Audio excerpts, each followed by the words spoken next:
are a lot of ways to talk about Easter. One of the big things we think about is the death of the Jesus figure. It gives us an opportunity to think about how human it is to hold grief.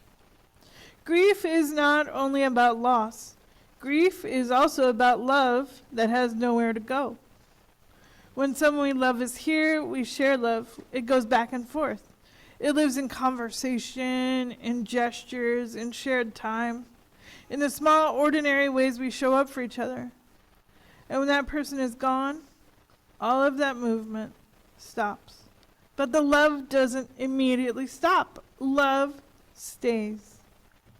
And we are left holding it. This is one of the strangest parts of being human. That love can outlast the person who first gave it to us. That it can remain active and present even when the relationship that shaped it has changed or ended. And so grief is not only about absence, it is also about this question: what happens to love now? The trajectory of Easter is Friday, a day of loss, and then Saturday. In most Christian practice, nothing really happens. But Saturday is the day of mourning, the day of not being sure what happens next.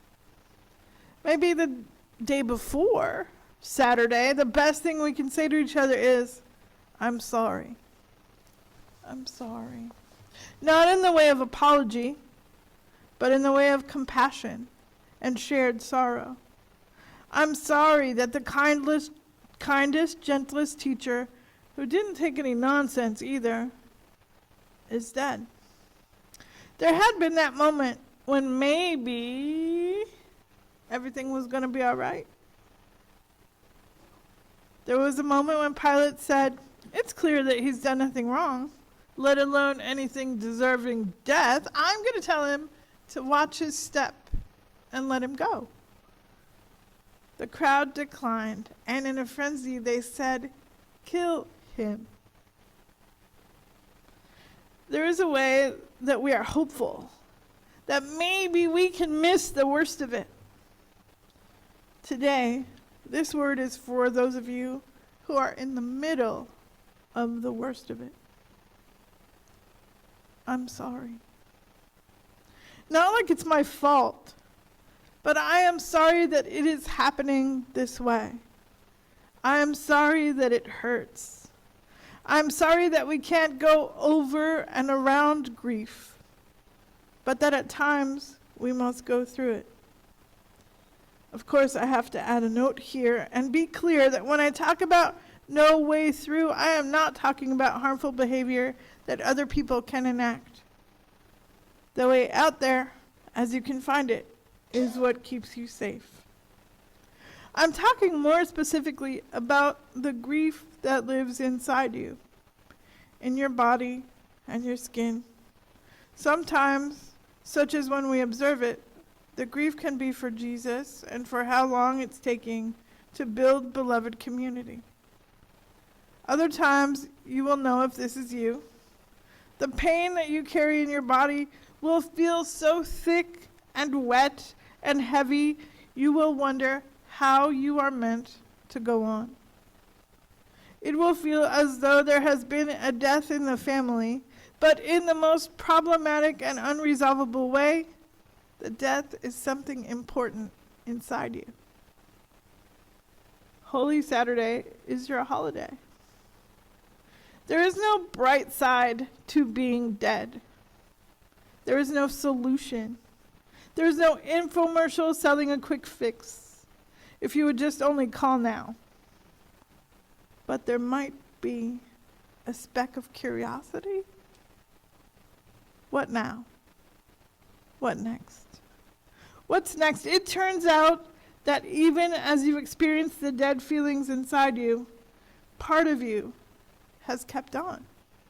Against all predictable odds, that part of you that has no answer can sink into grief with its short horizon.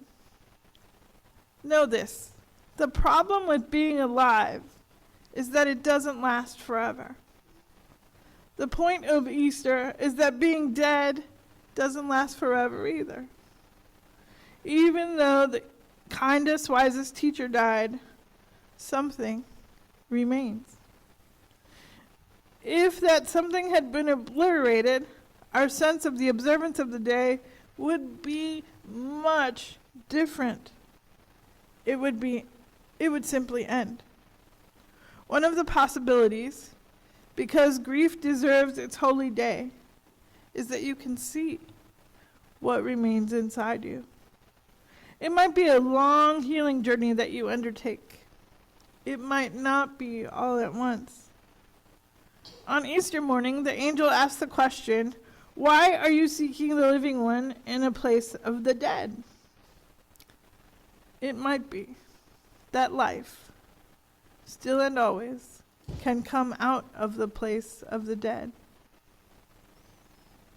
This might be true even when the self-protective part of us thinks it already knows what is possible and keeps saying, nothing is possible. After the women discovered the empty tomb, even the truth that they held did not liberate their community immediately. The followers of Jesus, who weren't present at the discovery, heard the stories as fiction, as a lie. They didn't believe a word of it. Sometimes your grief will make you focus on it and expect you to ignore other information. It is okay to do that when you need to, and to take the attentive kind of care of your grief the way you would take care of someone who was sick or hurt or maybe close to death. After death, heavy grief, there is love and there is memory. In the book, The Little Prince leaves the pilot to go back to his planet. He plans to get bitten by a snake so that he can go. This is a kind of death for the little prince. And this is how he says goodbye to the pilot. You alone will have the stars as no one else will have them. In one of the stars I shall be living. In one of them I shall be laughing. And so it will be as if all the stars were laughing. When you look at the sky at night, you, only you, will have the stars that can laugh. The grief that brings both love and joy with it is familiar in this community. The love that we carry forward is the way that life continues in us and between us. We can lose someone that we love, but their love will keep them alive in intangible ways. That doesn't mean it fixes everything, but it does mean that we keep loving and stay together. We can find love and life in a place of death, and in this way, continue on. So may we live.